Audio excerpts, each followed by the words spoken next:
Olá pessoal, tudo bem com vocês? É, Dando sequência no nosso conteúdo, nós já passamos pela revisão das ferramentas de avaliação de investimento. Agora a gente vai tratar um assunto bem relevante dentro da área de investimentos, que é a figura do risco. O risco é um fator decisivo na hora da escolha desses investimentos. Então vamos para o nosso conteúdo. Então, trataremos a partir dessa aula, desse momento, a figura do risco-retorno. Então, um comentário que eu deixo a todos é: se todos nós soubéssemos com antecedência qual seria o futuro preço de uma ação ou de um investimento, o investimento seria uma tarefa simples? O que vocês acham? Seria? Se a gente tivesse como prever valores futuros de ação, obviamente nossa tarefa seria muito simplificada, ou retorno de ações, de retorno de investimentos, nosso processo seria muito simplificado. Mas no nosso mundo essa tarefa não é fácil, infelizmente é difícil. Em alguns casos, beirando a impossibilidade. A gente vive um cenário que chega a essa impossibilidade. Hoje a gente está com muita dificuldade de trazer qualquer grau de certeza em um investimento com o cenário da pandemia. Vocês estão acompanhando as movimentações de bolsa, as notícias, mesmo quem não se aprofunda no assunto, com certeza vem escutando constantemente essa dificuldade de prever cenários na bolsa, prever investimentos e a oscilação que está acontecendo.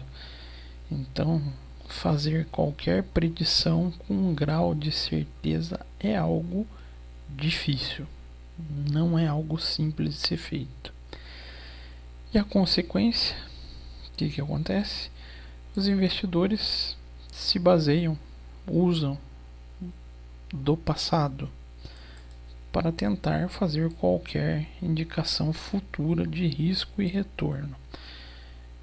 Então, sempre quando a gente pensar na figura de análise de risco e retorno, a gente vai estar trabalhando com ideias de previsões baseadas em modelo estatístico. Dentro da nossa aula a gente vai trabalhar um modelo estatístico. Claro, existem inúmeros modelos.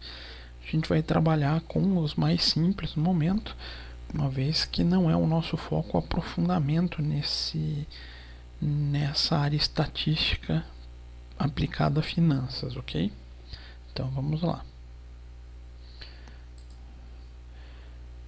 E qual a posição existente, ou pensem vocês, qual a posição de vocês em relação a um risco? Vocês já pararam para pensar nessa classificação de vocês? Existem mais de 3 classificações, aqui eu trouxe as 3 clássicas que são mais fáceis de enquadrar a grande maioria do brasileiro. Primeira figura, perfil conservador. Quem são pessoas de perfis conservadores? Aquelas que aceitam ou tendem a aceitar o menor risco possível. O brasileiro, em sua maioria, é conservador. Por quê? Ele não gosta de assumir risco.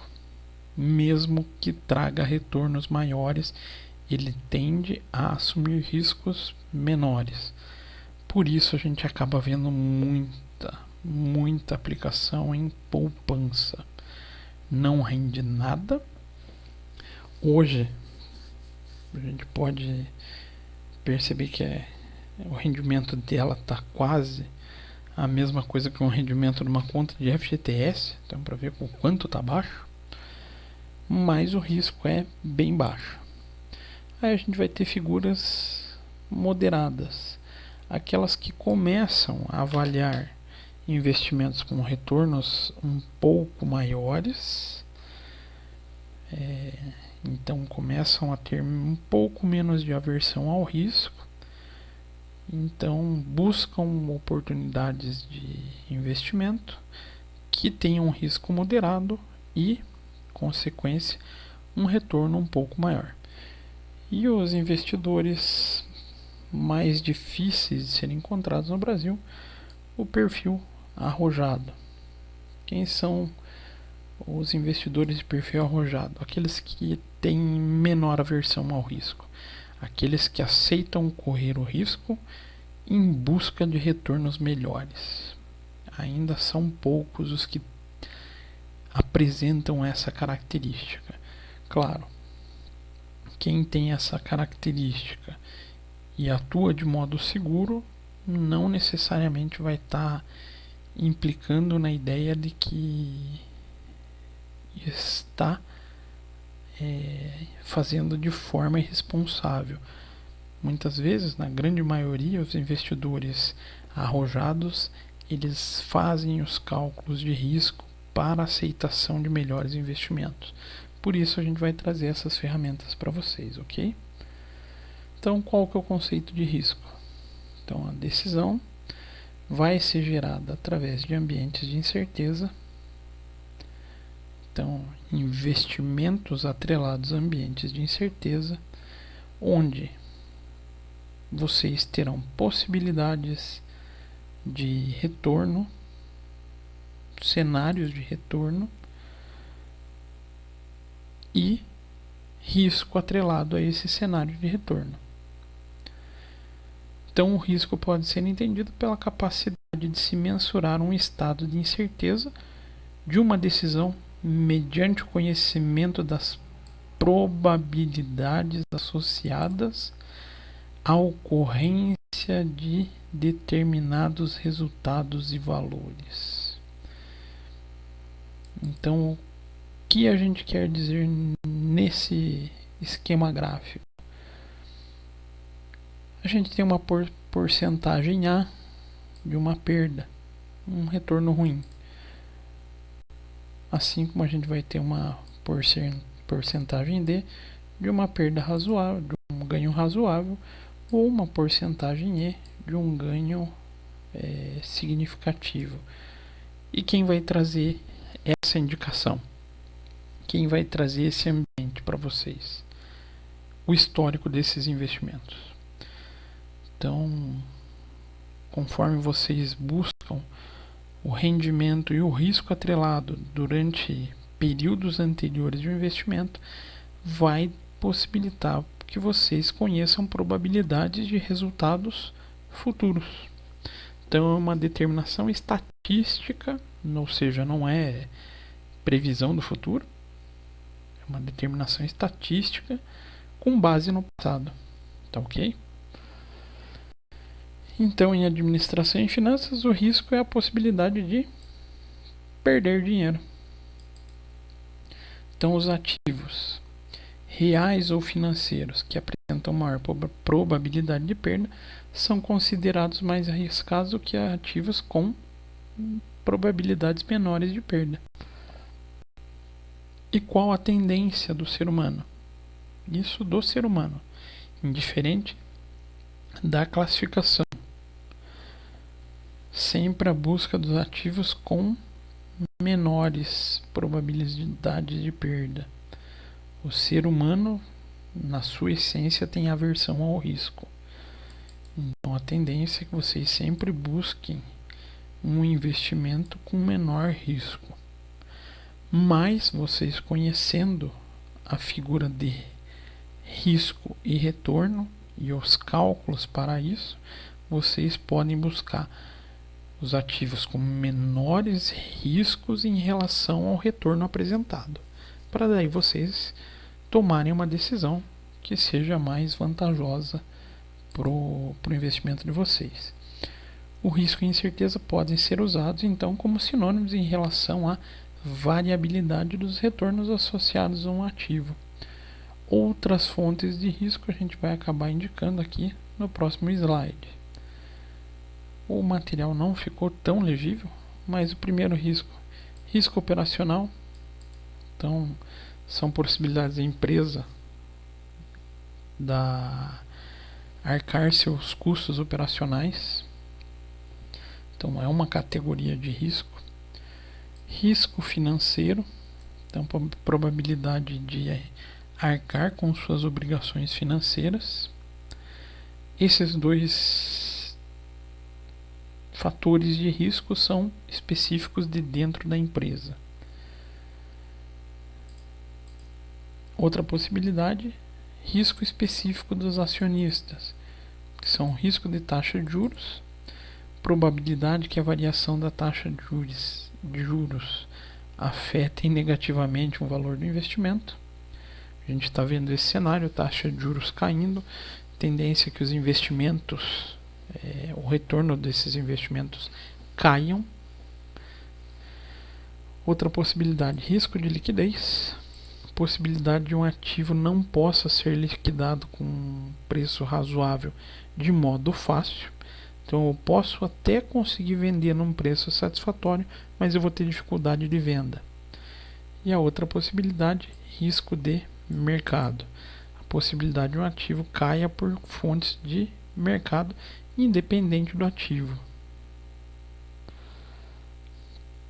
E o risco conjunto, risco para empresas e acionistas. Primeiro, risco de evento. A possibilidade de um evento totalmente inesperado exerça efeitos significativos sobre o valor da empresa ou de um ativo específico. Acho que esse se enquadra bem para os nossos dias, né? Estamos vivendo riscos de efeito. Outra possibilidade, risco de câmbio. A exposição dos fluxos de caixa esperados para os fluxos de taxas de câmbio futuro podem interferir no nosso retorno, gerando então possibilidade de risco. Risco do poder aquisitivo. A possibilidade de que a variação dos níveis gerais de preço causada por inflação ou deflação da economia afete o fluxo de caixa da empresa ou do ativo. E outro fator bem triste aqui no Brasil, mas infelizmente é a nossa realidade, risco de tributação. Possibilidade de mudanças diversas na legislação tributária. Quem convive com a área tributária sabe bem que isso muda de uma hora para outra, podendo então afetar os retornos esperados por efeito da tributação. Ok? E o que é o retorno? A gente já sabe o que é o risco e o que é o retorno. Retorno é o ganho ou perda total que se obtém em um investimento. Maneira mais comum da gente encontrar para calcular o retorno. Então, a taxa de retorno vai ser o quê? Possíveis fluxos de caixa produzidos pelo investimento mais a diferença entre o preço corrente menos o preço do período anterior. Então, supondo a gente tem um investimento, investimos no Tesouro Selic com cupons. Então, supondo que a gente teve R$100 de rendimento pago no semestre. E o nosso investimento, ele tinha um preço inicial de 50 e o atual de 100. Então, nosso cupom, vamos tentar escrever aqui.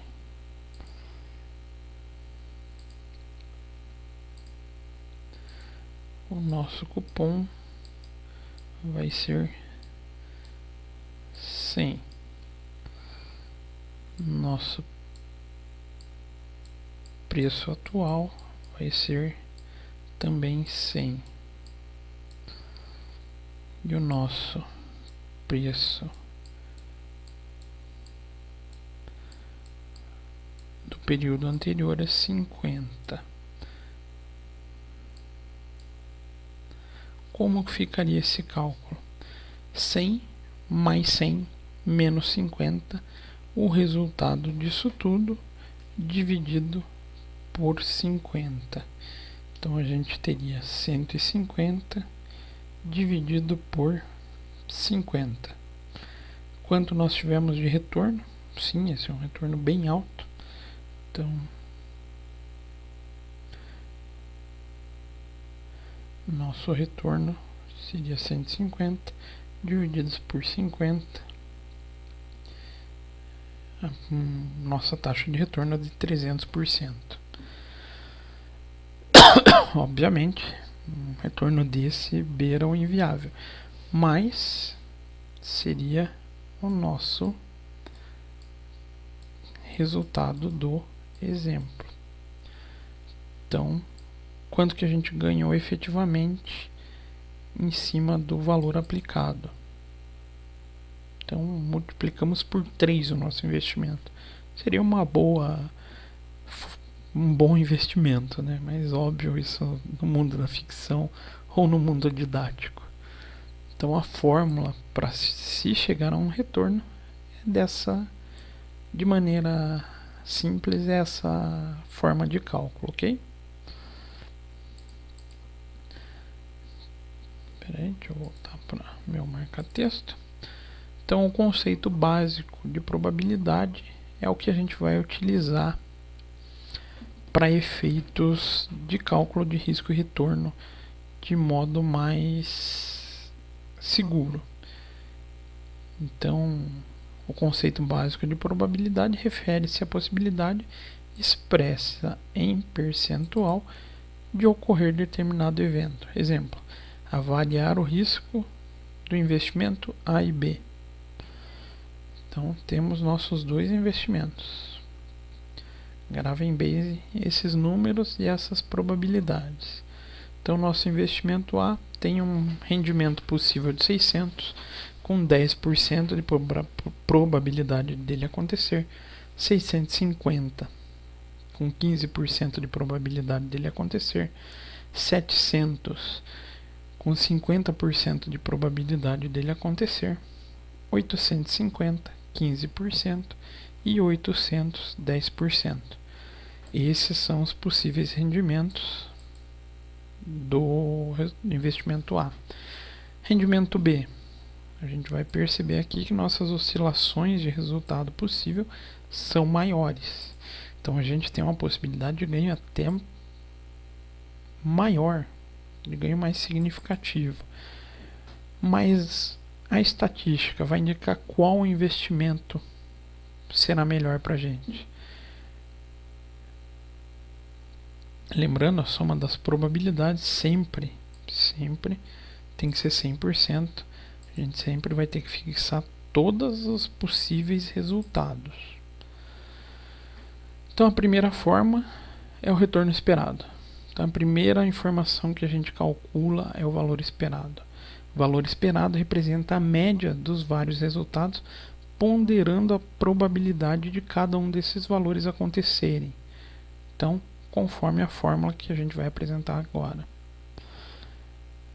O retorno esperado nada mais é do que o R maiúsculo, que é a somatória das probabilidades de acontecimento de cada evento multiplicado pelo retorno possível. Essa fórmula deixa a gente assustado, né? Eu adoro falar para os alunos, colocou o símbolozinho de somatório na frente e deixa a gente um pouco traumatizado. Como que a gente pode resolver então? Destrincha. Monta uma tabela. Então, aqui é a discriminação de cada um dos eventos. Vamos ver como é que ficaria na tabela, como seria mais simples. A tabela, a fórmula fala para a gente encontrar a somatória dessas duas dessa multiplicação. Então a gente nada mais vai fazer do que multiplicar o resultado possível vezes a probabilidade para cada uma dessas possibilidades. fez para o investimento A, a gente vai encontrar um resultado. Fez para o investimento B, a gente vai encontrar os resultados. 60, 97,50, 350, 112,50 e 80. Pela fórmula que a gente viu no slide anterior, é a somatória desses resultados. Então, nada mais que a gente faz é somar esses resultados. Então, falando em retorno esperado, qual dos investimentos é melhor? A ou B? Indiferente. Ambos apresentam a mesma probabilidade de retorno esperado. Puxa, professor, mas aí complicou, a estatística não ajudou. O que a gente faz? Utilizamos não somente a probabilidade, vamos para outras áreas da estatística. Mas antes de passar para desvio padrão e variância, a gente consegue verificar a probabilidade desses retornos e do risco através de uma função gráfica, colocando a variação entre investimento, a probabilidade do investimento mais baixo, do retorno mais baixo de A e do retorno mais baixo de B, em relação à probabilidade de acontecimento, a gente vai ter uma amplitude de risco que vai ser diferente da amplitude de risco de B. Como a gente vai poder então encontrar, se a gente quiser verificar somente através desses valores? Então, colocando esses valores no gráfico, como que a gente vai fazer a análise para um possível investimento, sabendo que os dois têm o mesmo retorno esperado? Então, o valor esperado não mostra risco associado às propostas. É necessário conhecer o grau de dispersão do resultado em relação ao valor esperado. Então, nós sabemos que a média de retorno dos dois é 700. Quem tem maior probabilidade de risco e quem tem menor probabilidade de risco? Sempre os gráficos com menor dispersão no eixo resultado esperado serão investimentos de menor risco. E sempre os gráficos com maior dispersão no eixo resultado esperado serão investimentos de maior risco, ok? Não me sinto seguro com essa forma, professor. Existe outra maneira? Sim. Passamos então para desvio padrão e variância. Então, nada como essa linda fórmula, né? Desvio padrão e a variância serão medidas de risco para a gente. Então, como que a gente calcula? Desvio padrão vai ser o quê? A raiz quadrada do somatório das probabilidades da multiplicação do retorno observado menos o retorno esperado elevado ao quadrado. Puxa, professor, agora pegou. A fórmula ficou bem complexa. Tem como simplificar? Sim. A gente pode simplesmente calcular por etapas. Então, primeiro a gente calcula essa divisão, seguindo então a ordem matemática de uma expressão numérica. A gente vai calcular primeiro o que está entre parênteses, depois a gente calcula a operação predominante, que é a potência, depois a multiplicação e por último a gente faz o somatório. Como a melhor forma de fazer isso? Monta uma tabela. Então, dessa forma ficaria a nossa tabela. Esses três resultados a gente já havia encontrado, né? Esses dois são resultados de períodos anteriores. O resultado esperado, o valor esperado, vai se a multiplicação do resultado possível vezes a probabilidade, a soma vai nos trazer o Rzão, o retorno esperado. Feito esse cálculo, a gente vai elevar o resultado ao quadrado, depois multiplica pela probabilidade. Então, como é que ficaria a primeira linha? 600, que é o resultado possível, menos 700, que é o somatório do nosso valor esperado,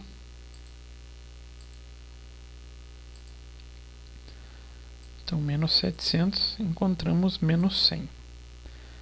Bacana.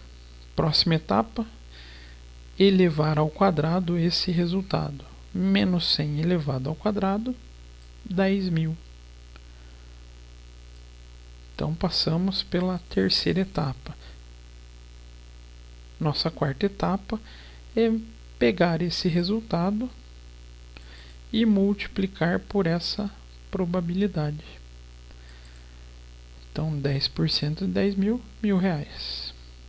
Fazemos esse procedimento para todas as 5 possíveis resultados. Fazendo esse retorno para os 5 possíveis resultados, a gente já fez toda essa parte da fórmula. O que a gente vai fazer? A soma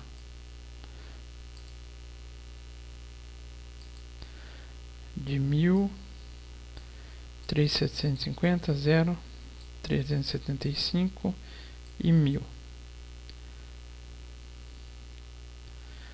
Então, com essa soma a gente chega a 2.750, que será a nossa variância, que será o risco ao quadrado. Então, nosso risco ao quadrado nada mais é do que a variância. A variância, depois que a gente aplica a raiz quadrada sobre ela, a gente encontra nosso desvio padrão. Então, nossa variância, ou nossa medida de risco, é de 52,44. Bacana. Temos o nosso risco do investimento B. Mentira, desculpa, esse é o risco do investimento A. Vamos para o investimento B. Fazemos todo esse mesmo processo de cálculo. Resultado possível vezes a probabilidade vai chegar ao retorno esperado. A soma desse retorno esperado, então esse 700 será o nosso retorno esperado, né? A soma dessa coluna, e vai ser utilizado para a próxima etapa da fórmula. Retorno possível menos retorno esperado. Encontramos para cada um dos investimentos. Pegamos esse resultado, elevamos ele ao quadrado. Então chegamos a 160.000. Esse resultado elevado ao quadrado depois será multiplicado pela probabilidade. Probabilidade vem de onde? Aqui do evento. Então 16.000. Fazemos isso para todos os 5 possíveis resultados. Feito isso, somamos esses resultados. Vamos ter uma variância de 48.000. A raiz quadrada da variância vai ser o nosso risco, ou desvio padrão. Então, 219,09. Quanto maior o resultado, maior o risco. Então, considerando a figura que rabisquei muito aqui, que o retorno esperado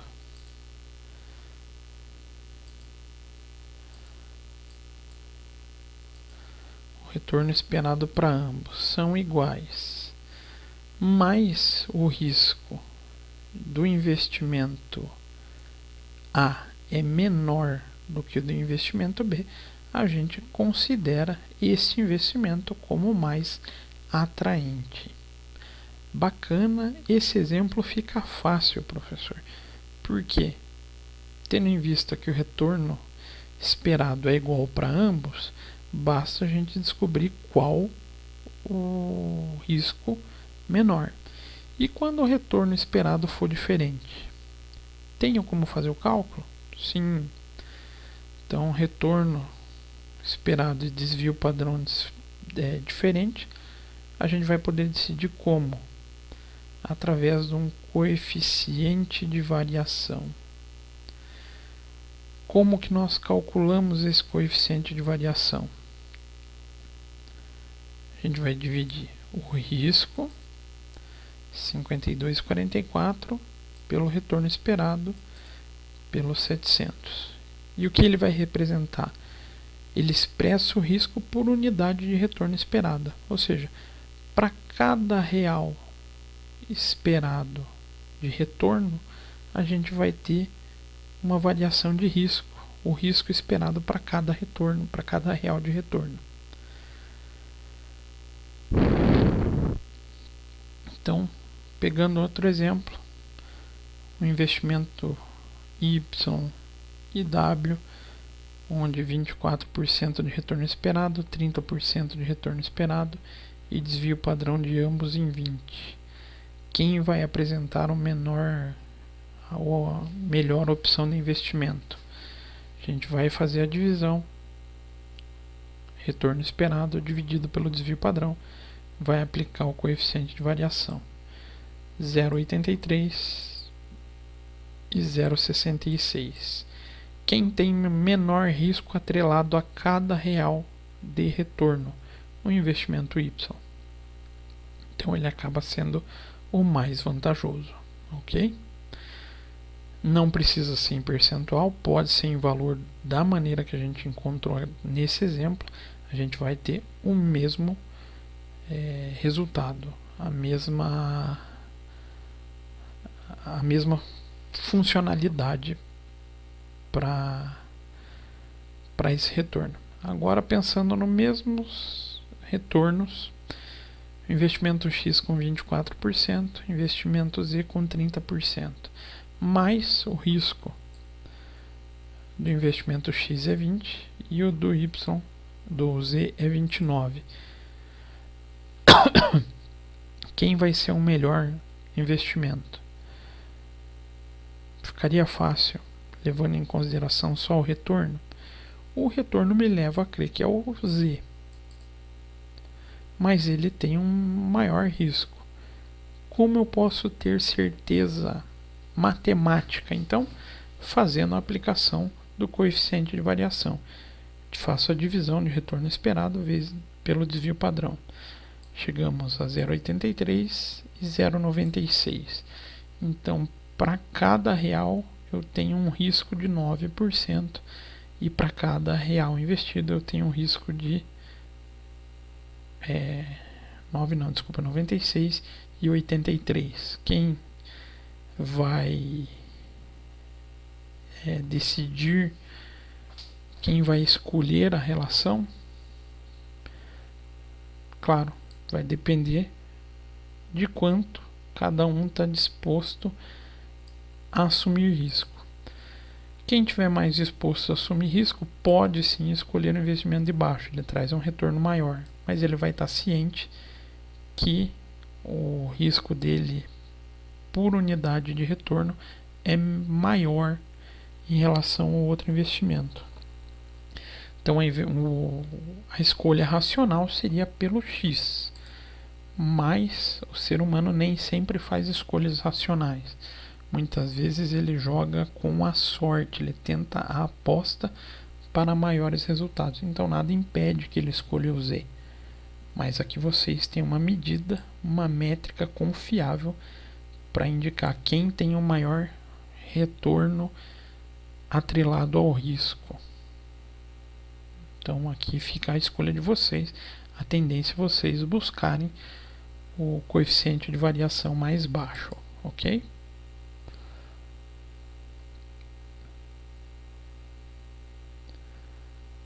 Então, quando a gente pensa na preferência por risco ou retorno, é algo sempre pessoal. A gente não tem como falar que é uma receita de bolo. Cada um vai levar preferência pessoal. Por isso existe uma teoria embasando isso. Isso é fonte de uma teoria. A teoria da preferência evidencia como o investidor se posiciona diante de investimentos com combinações diferentes de risco e retorno. Nessas decisões, o investidor irá buscar sempre maximizar sua satisfação ou sua utilidade esperada, e assim ele irá constituir uma escala de preferências que são representadas em geral por curvas. Então a ideia aqui é sempre, pensando no grau de risco, buscar a tendência do melhor retorno esperado. Essa é a tendência da maioria dos investidores. Então, quando a curva apresentar um grau maior de retorno esperado, ela deve ter uma preferência na sua escolha. Quando ela tiver um menor grau, ela acaba sendo de menor preferência. Então, como que a gente vai conseguir identificar o perfil de um investidor para saber qual seria a sua melhor decisão? Através da inclinação da curva. Quanto menor a variação do retorno esperado atrelado ao risco, menor aversão ele tem a risco, ele aceita correr mais risco. Como assim, professor? Se vocês pensarem, mesmo o risco aumentando, ele está aceitando variações menores de retorno, diferente do conservador, que então ele tem maior aversão ao risco. Para que aumente a possibilidade do risco, ele vai acabar aceitando correr esse risco somente com um aumento mais gradativo, um aumento mais acentuado do retorno esperado. Então, sempre, inclinação menor vai indicar pessoas mais arrojadas, e inclinações maiores são investidores mais conservadores. Arrojados têm menos medo do risco, aceitam melhor o risco. Investidores conservadores têm maior medo do risco, então eles não gostam da figura do risco presente nos seus investimentos. Então, admitindo-se as seguintes opções de investimentos, qual seria a melhor? O que vocês acham? A, B, C ou D? Eu indico A e B. Então, as opções C e D são curvas de preferências inferiores que geram um nível de satisfação menor. Vocês vão estar correndo um risco para ganhar um retorno menor. Então a tendência é que eles sejam investimentos, opções de investimentos piores. E a figura da opção A ou B, como elas estão em curvas semelhantes, elas são equivalentes, mas elas são melhores em relação a C e a D. Mas, claro, nem todo risco a gente pode medir. Então, o conceito de risco está associado a um conjunto de eventos que podem acontecer e suas respectivas probabilidades de ocorrência. E o risco é formado por dois componentes. Então, o risco total é feito como risco sistemático mais o risco não sistemático. O que é o risco sistemático? É inerente a todos os ativos negociados no mercado e é determinado por eventos de natureza econômica, política, social. Então aqui a gente poderia falar do coronavírus, já que a gente está sendo privado das nossas aulas presenciais por eles, vamos continuar usando ele como exemplo. Então é um risco que qualquer ativo do mercado está sujeito. O coronavírus está aí para abalar todos os investimentos no mundo. Ele é um risco sistemático. E o risco não sistemático é aquele com as características próprias, ou seja, ele é atrelado somente àquele investimento em específico. A soma desses dois riscos são fatores determinantes para o risco total.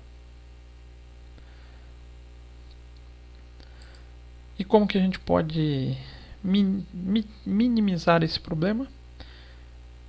Diversificação. Então, redução pela criação de carteiras de investimento. Até em sala de aula, nas nossas últimas aulas presenciais, eu comentei sobre duas carteiras dentro da própria B3, PIBB 50, PIBB 100. Eu não me sinto seguro para um ativo em específico, para um investimento em específico. Posso então fazer opção por uma carteira de investimentos dentro da própria B3 ou constituir a sua própria carteira de investimentos. Aí já é um pouco mais complexo, um pouco mais delicado. E como que a gente trabalha essa figura dos riscos em relação aos títulos? Então, primeiro, a gente sempre vai ter o risco sistemático, né, determinado a todo e qualquer investimento. E o risco não sistêmico ou não sistemático, ou risco diversificado, a gente vai poder ver a variação de acordo com o tipo de título. Então, títulos com menor risco diversificável. Título público de renda fixa. Título de renda fixa trazem retornos menores, a gente pode ver aqui no gráfico, mas também apresentam seus riscos menores. Então eu tenho um ganho um pouco maior, mas correndo riscos menores. Eu aceito correr um pouco mais de risco, professor. Então, títulos privados de renda fixa. Um exemplo, debêntures. Então, eles são investimentos que trazem um retorno um pouco maior em relação ao título público, mas são um pouco mais arriscados, certo? Quero correr um pouco mais de risco. Então, eu faço investimento em bens imóveis. Tenho possibilidade de retornos maiores, mas correndo risco um pouco maior. A próxima classe seriam as ações internacionais. Então, um retorno maiores que todos as outras três opções, mas com um risco um pouco maior também. E as ações nacionais, a gente acaba tendo como a penúltima opção. Então, risco jamais significativo, mas com retorno bem superior ao título público de renda fixa. E capitais de risco são a fronteira do risco retorno, onde a gente começa a ter ganhos bem mais significativos, mas com riscos bem maiores, tá ok? Então esse era o básico que eu quis tratar com vocês, e agora na sequência eu vou deixar com vocês um vídeo sobre um exemplo prático para vocês calcularem no Excel esse risco-retorno, a variância, através da variância, do desvio padrão e do coeficiente de variação, ok? E como atividade da semana será a escolha de um investimento através dessa modalidade de cálculo. Então, desejo a vocês bons estudos. Até uma próxima. Então, pessoal, vamos trabalhar um exemplo aqui onde nós temos 5 possíveis resultados do nosso investimento, 5 possíveis rendimentos e qual a probabilidade deles ocorrerem. Então vamos, através do desvio padrão e variância, a gente encontrar o coeficiente de variação. Aqui eu já deixei pronto a nossa tabela para facilitar o cálculo, mas vamos fazer etapa por etapa. Então, primeiro ponto, a gente vai calcular a probabilidade de resultado, a probabilidade aplicada de cada resultado. Então, possível resultado vezes a probabilidade, a gente vai encontrar o resultado para cada retorno. Fazendo isso para os 5 resultados, o somatório deles vai ser a nossa possibilidade de retorno do investimento. Com base nesse retorno do investimento, a gente vai dar sequência nos demais cálculos. Então, o primeiro passo foi esse. O segundo é efetuar a diferença entre o resultado possível e o retorno esperado para cada um dos investimentos. Então, 700 menos o nosso retorno esperado. Tendo em vista que esse retorno esperado vai ser sempre o mesmo, nós podemos fixar a célula e desse modo arrastar a fórmula para já conseguirmos os 5 resultados, tá ok? Próxima etapa, próximo desdobramento da nossa fórmula é elevar esse resultado ao quadrado. Então, pegamos o resultado que nós encontramos e fazemos a operação de elevar ao quadrado. Então a gente usa o acento circunflexo como operação de expoente ao quadrado. Temos nosso resultado. Podemos arrastar a fórmula. Encontramos para os 5 períodos. Vamos colocar aqui em valores em moeda para facilitar um pouco a nossa visualização. E não se preocupem com o arredondamento. A nossa próxima etapa, então, que seria a nossa terceira etapa. Primeiro, encontrar o retorno esperado. Segundo, encontrar a diferença entre o retorno possível e o retorno esperado. A terceira etapa, elevar esse resultado ao quadrado. A quarta é a multiplicação desse resultado pela probabilidade de ocorrência desse investimento. Então a gente vai pegar esse resultado e multiplicar pela probabilidade. Assim, a gente vai encontrar o resultado dos 5 possíveis resultados, ok?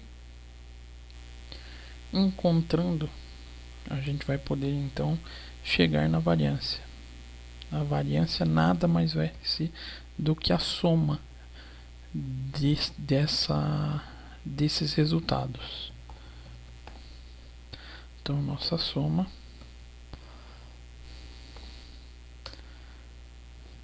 a gente vai encontrar uma variância de 1346,19. E o desvio padrão nada mais é do que a aplicação da raiz quadrada sobre a variância. Então a gente vai pegar e trazer a fórmula, raiz, abre parênteses e o número que a gente espera. Então temos um desvio padrão de 36,69. Lembrando, o desvio padrão é uma medida já possível de comparação, mas a gente não tem a plena eficiência, sendo melhor o coeficiente de variação para que a gente encontre esse resultado. Como a gente encontra o coeficiente de variação? Nada mais vai ser do que esse desvio padrão que a gente também pode chamar de risco. Então a gente vai dividir esse risco pelo retorno sobre investimento. Então a gente tem um retorno de um coeficiente de variação de 0,04. Então, para cada real de retorno possível, a gente tem um risco atrelado de 0,04%. 0,04, que daria 4%, né? Aqui a gente já consegue, com esse coeficiente de variação, um melhor patamar para comparar qual vai ser o melhor investimento entre possíveis retornos diferentes. Isso é muito bom para quando eu tenho retorno diferente, retorno esperado diferente, tá ok?